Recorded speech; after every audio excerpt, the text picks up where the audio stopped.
দর্শক স্বাগত জানাচ্ছি ভোরের কাগজ থেকে। আপনারা জানেন যে কোটা বিরোধী আন্দোলনকে নিয়ে বাংলাদেশ এক ভিন্ন এক চিত্র এখন দেখেছে, নৃশংসতার ভয়াবহ এক রূপ দেখেছে বিশ্ববাসী।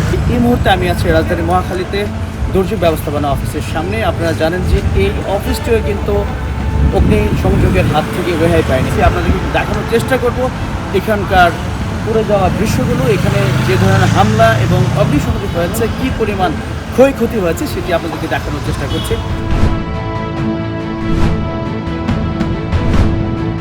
অফিসের সামনে যে গাড়িগুলো রয়েছে সরকারি গাড়িগুলো কিন্তু একটা গাড়ি অক্ষত অবস্থায় নেই। প্রত্যেকটা গাড়ি জ্বালিয়ে পুড়িয়ে দেওয়া হয়েছে, ভাঙচুর করা হয়েছে।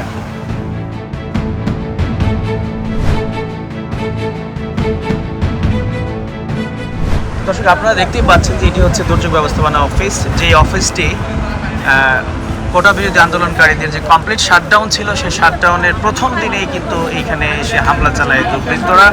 এই হামলায় কিন্তু পুড়ে গিয়েছে পুরো ভবনটি, পুড়ে গিয়েছে ভবনের সামনে যতগুলো সরকারি গাড়ি রয়েছে, প্রত্যেকটি গাড়ি আগুন দিয়ে পুড়িয়ে দেওয়া হয়েছে, ভাঙচুর করা হয়েছে। আমরা আপনাদেরকে দেখানোর চেষ্টা করছি দুর্যোগ ব্যবস্থাপনা অফিসের সামনের দৃশ্য এটি। আমরা ভিতরে যাওয়ার চেষ্টা করবো, এখানকার অবস্থা দেখানোর চেষ্টা করবো। এটি হচ্ছে রাজধানীর মহাখালীতে কমপ্লিট শাটডাউনের প্রথম দিনেই কিন্তু এখানে হামলা করেছে হামলাকারীরা। আপনাদেরকে যদি দেখায় গুনে গুনে কতগুলো গাড়ি হবে, অনেকগুলো গাড়ি।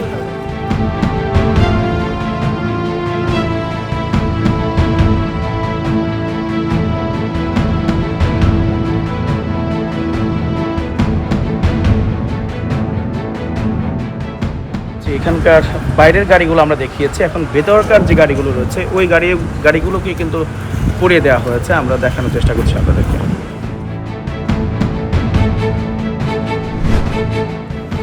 দেখছি যে এখানে গাড়ি ভাঙতেছে, ভাঙার পরে সাডেনলি একটা গাড়িতে পেট্রোল ঢেলে লাগাই দিছে, আর ওরা আগুন লাগানোর পরেও তারা বাইরে ভাঙতেছে, ভিতরে আসতেছে। এরপরে তো আমাদের উপর দিয়ে বার হয়ে ওই বিল্ডিং দিয়ে বার হয়ে পড়ে গেছে। 1 মিনিটের ভিতরে পুরাই যে গাড়িতে একটা মাঝে পেট্রোল দিছে, তারপরে সিলিন্ডারের গাড়ি ছিল একটা থেকে একটা ধাও করে 1 মিনিটের ভিতরে, 2-3 মিনিটে পুরা এরিয়া দিয়ে আগুন হয়ে গেছে। আমরা যদি এখানকার রুমগুলো আপনাদেরকে দেখানোর চেষ্টা করি, প্রতিটি কক্ষ দেখায়, একেবারে নিচতলা কিন্তু একেবারে পুড়ে ভূষীভূত হয়ে গেছে। এখনও আগুনের গন্ধ, ধোঁয়ার গন্ধ আমরা নাকে পাচ্ছি। দর্শক, আমার সাথে ক্যামেরায় আছেন আমাদের মজুর রিপোর্টার আবু বকর সিদ্দিককে আমরা ভোরের কাগজের পক্ষ থেকে সময় ধন্যবাদ জানাচ্ছি আমাদের সাথে থেকে সহযোগিতা করবার জন্য। আপনাদেরকে দেখানোর চেষ্টা করছি পড়ে যাওয়ার দৃশ্য।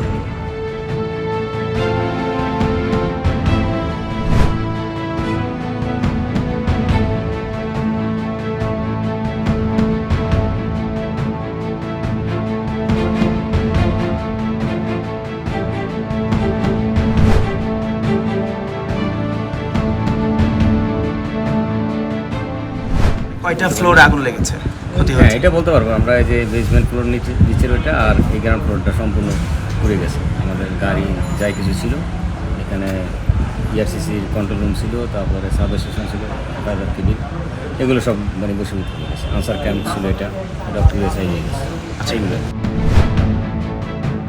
এখানে অনেকগুলো ডিসপ্লে থাকতো, দুর্যোগ ব্যবস্থাপনার সকল তথ্য এই জায়গা থেকে আমরা গণমাধ্যম কর্মীরা এখান থেকে আমরা পেতাম। তো এই ভবনটি একেবারে পড়ে একেবারে ধ্বংসস্তূপে পরিণত হয়েছে। ওই আনসার ক্যাম্পটিও একেবারে পড়ে শেষ হয়ে গিয়েছে। আমরা যদি একটু দেখি,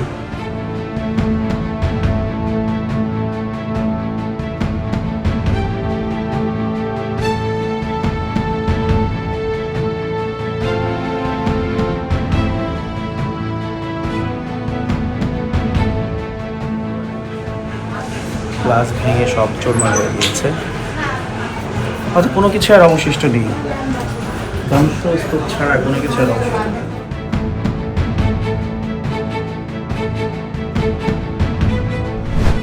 দর্শক, এটি হচ্ছে দুর্যোগ ব্যবস্থাপনা অফিসের সার্ভার কক্ষ, যেটি মহামূল্যবান, অনেক মূল্যবান সার্ভার রয়েছে এখানে, যে সার্ভার দিয়ে এখানে সারা বাংলাদেশের সব কিছু নিয়ন্ত্রণ করা হতো দুর্যোগ ব্যবস্থাপনার।